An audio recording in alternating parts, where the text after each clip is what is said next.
Vijay Lakshmi Medical and General Stores, Bela. Chemist and Druggist, all veterinary, all general stores. सामग्री औषधि दुकान विजय Lakshmi medical, भरोसे की एक उम्मीद। हमारे मेडिकल शॉप स्थानांतर हो चुका है। अब हमारा पता है शिवाजी चौक, गुन्नू होटल के बाजू में, मेन रोड, बेला। डॉक्टर की सलाह के अनुसार एक बार हमारे पास जरूर पधारे। वाजिब दाम, आपको आपके सेहत के अनुसार दवाइयां उपलब्ध मिलेंगी। धन्यवाद।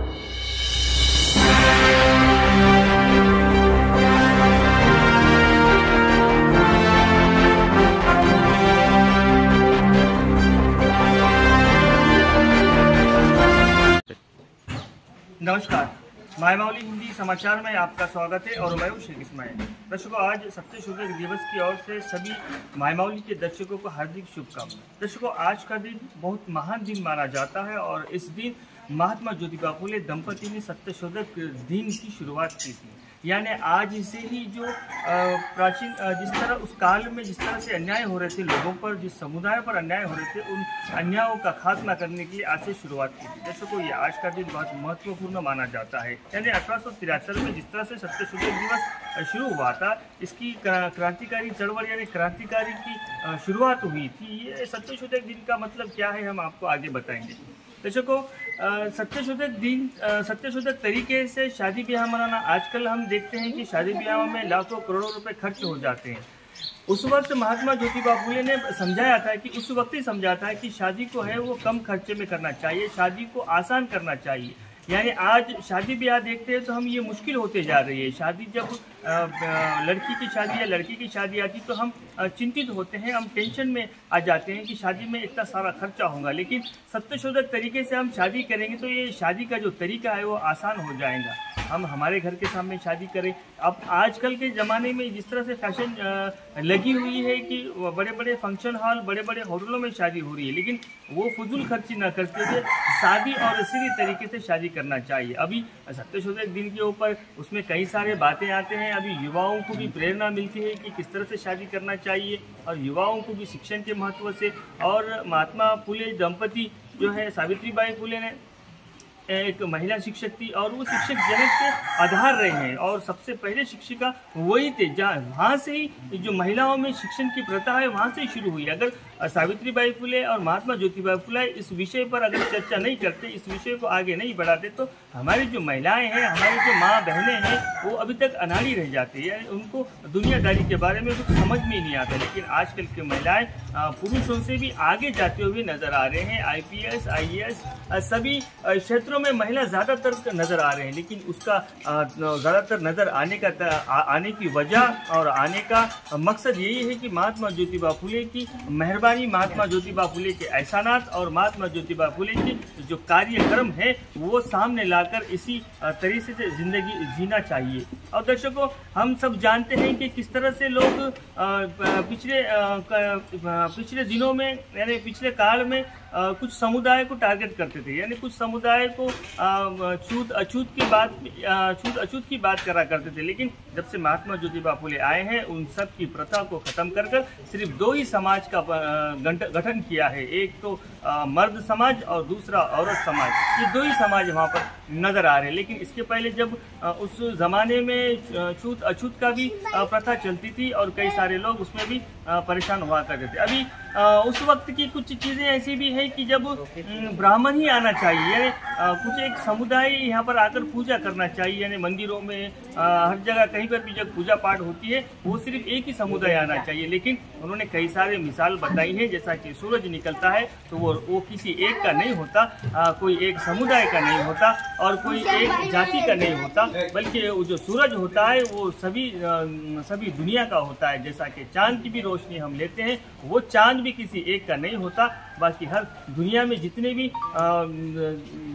भी जीवी है, प्रजीवी है, उन सभी का होता है। ये सब समझाया है। और आज सोनकाश तो हम जानते हैं कि ये एक आध्यात्मिक गांव है और इस गांव आध्यात्मिकता से प्रारंभ होता है और यहाँ पर सभी लोग आध्यात्मिक तरीके से रहते हैं। और आज का जो दिन है मायमावली का, आपको स्पेशल कवरेज इसलिए बता रहे हैं कि सत्य शोधक तरीके से हम भी अपने बहन बेटियों की शादी कराया जाए। सत्य शोधक तरीके से हम भी जिंदगी गुजारा जाए और किस तरह से जिंदगी गुजारना है वो महात्मा ज्योतिबा फुले ने बता दिया है। और उनके कई सारे किताबें हैं और उन किताबों का अभ्यास करें, उन किताबों पर विचार करें, उनको पढ़ाई करें और पढ़ाई में ही सीमित न रहें, बल्कि जिस तरह से वो कार्य करे हैं उसको अपने अमल में लाए, यानी अपने दिल में बिठाकर उसको उस कार्य को आगे बढ़ाएं। और आगे भी हम आपको बताते रहेंगे कि किस तरह से महात्मा ज्योतिबा फुले और उनकी दंपति सावित्रीबाई फुले ने क्या क्या कार्य किए, वो भी हम आपको आगे बताते रहेंगे। लेकिन तब तक आप विराम लीजिए। धन्यवाद।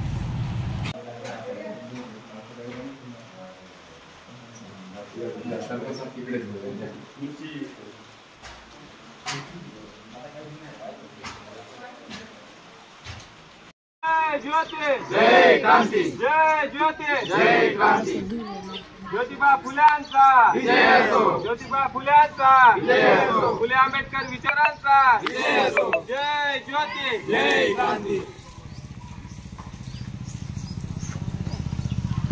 महात्मा ज्योतिबा फुल्यांचा विजय असो, क्रांतीसूर्य महात्मा फुल्यांचा विजय असो, फुले आंबेडकर विचारांचा विजय असो, फुले आंबेडकर विचारांचा विजय असो।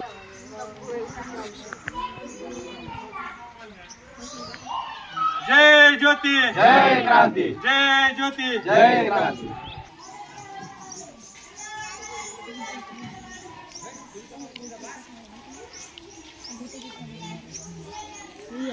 जय ज्योती, जय क्रांती, जय ज्योती, जय क्रांती, जय ज्योती, जय क्रांती, जय ज्योती, जय क्रांती। जय ज्योती, जय क्रांती, महात्मा ज्योतिबा फुल्यांचा विजय असो, फुले आंबेडकर विचारांचा विजय असो, जय ज्योती, जय क्रांती, जय ज्योती, जय क्रांती। 24 सप्टेंबर आज सत्यशोधक दिवस या सोनकास या गावात आमच्या साजरा करण्यात आला होता।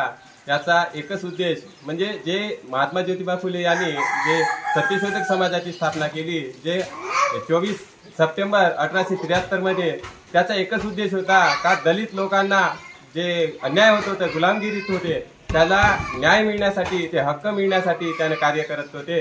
त्यांनी मेन 1 जानेवारी 1948 मुलींची पहिली शाळा पुणे येथे काढली होती।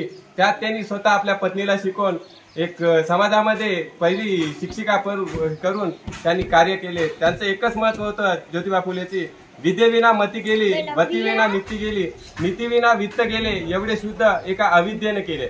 महात्मा ज्योतिबा फुलेने शिक्षणाला मेन सावध होण्यासाठी, मेन चांगले कार्य करण्यासाठी शिक्षण हे सगळ्यात माणसाचा गरजेचा भाग आहे म्हणून सांगितलं होतं। त्या काळात जे जातीवाद किंवा असं होतं का उच्च जातीचे लोक कनिष्ठ जातीला हे करत होते, भेदभाव करत होते, त्यात त्यांनी ब्राह्मणाच्या विरोधात त्यांनी कार्य केले आणि सत्यशोधक समाजाची स्थापना केली। त्याचा परिणाम आज प्रत्येक याचं म्हणजे कनिष्ठ जातीच्या लोकांना जे वरिष्ठ जातीच्या ह्याच्यात होते तर त्यांना आज कार्य करण्यात संधी मिळाली आणि आपले कार्य म्हणजे ज्याप्रमाणे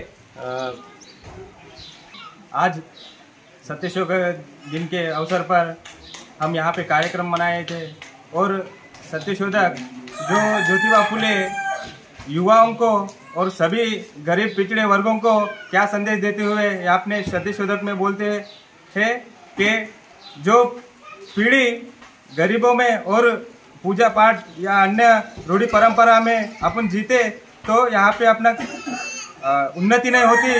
तो इसीलिए सत्यशोधक लिख के अपने युवाओं को अपना ही एक भगवान या कुछ अपने ही मान सकते हैं और दूसरे रूढ़ी परंपरा या छुआछूत में विश्वास ना करते हुए अच्छे युवकों के लिए यहाँ पे संदेश देते हैं। 24 सप्टेंबर सत्यशोधक दिवस साजरा करण्यात येत आहे।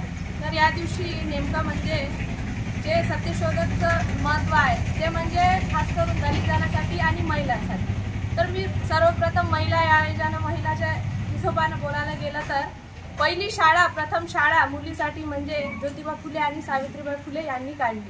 कारण त्या काळामध्ये ज्योतिबा फुले आणि सावित्रीबाई फुलेला शिक्षण देऊन महिलासाठी शाळा काढली।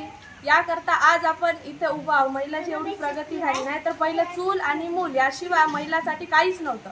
पण सावित्रीबाई फुले आणि ज्योतिराव फुले यांच्याकरता आज महिलांना शिक्षण आणि सगळं आहे. आज त्यांचं जीवनचरित्र सांगावं यासाठी उभं होणं मी म्हणजे एक त्यांचं स्वभाव आहे. तर त्यांनी पहिली शाळा जर खोललीच नसती, आपल्यासाठी स्थापना केलीच नसती, तर आज मी इथं उभं राहून त्यांच्याविषयी परिचय द्यावं म्हणलं तर मला तेवढं सुद्धा शिक्षण घेता आलं नसतं. त्यांच्या कार्यात जे कार्य आहे ते पण सांगता आलं नसतं. एवढंच सांगतो आणि समाप्त करतो.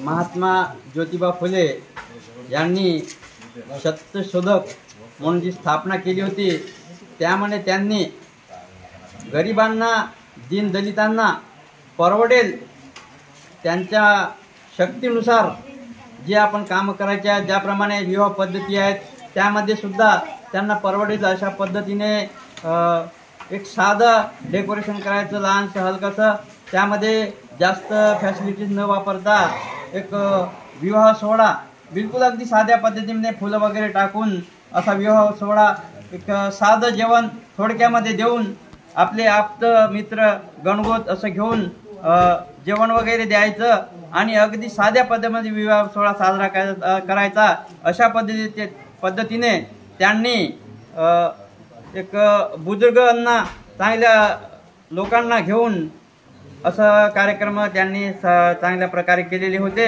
आणि युवा वर्गांना सुद्धा त्यांनी पुढील पिढीकरता एक चांगला संदेश दिला होता की तुम्ही सुद्धा हुंडा वगैरे पद्धतीमध्ये न पडता, अंधश्रद्धेमध्ये न पडता चांगल्या साध्या पद्धतीने विवाह सोहळा पार पडा, अशी त्यांनी एक संदेश देऊन गेलेले होते.